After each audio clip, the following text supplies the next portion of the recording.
to suit up. Boots on the ground. Nicollet and f***ing 26th. My house is 4 blocks away. Anywhere between Franklin and Nicollet and 26th and Nicollet. Show up, ready to go. Okay? Not talking about peaceful protests anymore. We're not talking about having polite conversations. Stop scrolling. This isn't a drill. Activists in Minneapolis are officially calling for a quote-unquote civil war and telling people to suit up. Things just went from 0 to 100 in the Twin Cities. Peaceful protests anymore. We're not talking about having polite conversations anymore. Sorry, but welcome to America 2026, where Second Amendment is the only thing that's going to keep being protected from literal Nazi gunmen. Did you catch the intensity in his voice? He explicitly says they aren't talking about peaceful protests anymore. This is a massive escalation. When you see someone in a tactical vest telling people to gather 4 blocks away from an active federal operation, the friendly observer narrative goes right out the window. This isn't just about policy. It's a direct call for a physical confrontation with federal agents.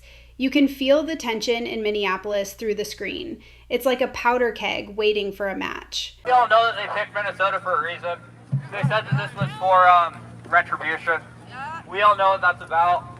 They tried the same shit in Chicago. It didn't work the same way it worked here. We're pushing back harder. If we went here, they can't take any of the rest of the Midwest. This is the start of their downfall. If we lose here, everywhere else is fucked. No one else has the sort of resistance. We have to win here. This will be the end of ICE. This will be the end of ICE. That's a heavy statement to make to a crowd that size in sub-zero temperatures. Look at the logistics here. They've got dumpsters, barricades, and a coordinated message. This leader knows exactly what he's doing. He's framing Minneapolis as the Alamo for immigration enforcement. If the federal government loses control here, he believes the entire system collapses. It's a high-stakes game of chicken between local organizers and the feds, and the people on the street are caught right in the middle. Local media has reported extensively on the cooperation to de-escalate this situation. Donald Trump, I call on you once again. Remove this force from Minnesota. They are sowing chaos and violence. We've seen deadly violence from federal agents again and again and again. Minnesotans are witnessing, and we're creating a log of evidence for the future prosecution of ICE agents and officials responsible for this.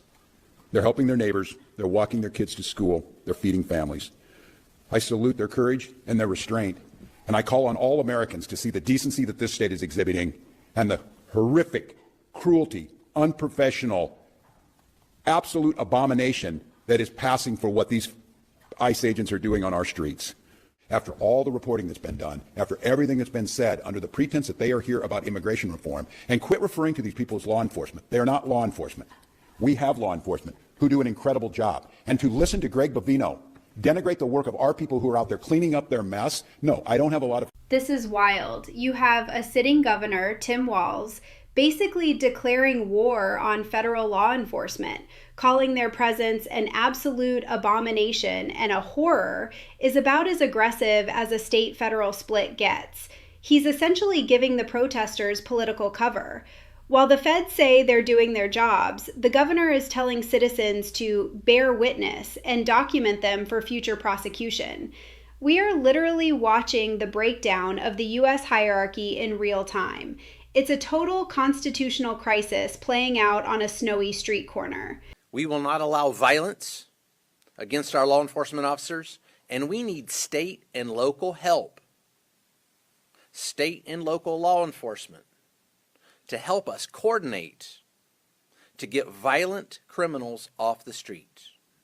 Mayor Fry and Chief O'Hare just a few minutes ago did the opposite of that by omitting the fact that the suspect had a gun and magazines full of ammunition. In what looks like a situation, again, where an individual wanted to do maximum damage and massacre law. Now look at the other side. The federal agents are standing there essentially saying, "We were almost massacred." They're pointing out the detail that everyone else seems to be ignoring. The suspect didn't just have a gun. He had a 9mm with multiple extra magazines. The official word here is that this was an attempted mass casualty event against federal officers. It's the ultimate he said, she said, but with loaded weapons and life or death consequences. You have to wonder how much of the local peaceful narrative is being used to mask some very dangerous individuals. This is the gunman's gun, loaded with 2 additional full magazines and ready to go. What is this all about? Where are the local police? Why weren't they allowed to protect ICE officers? The mayor and the governor called them off.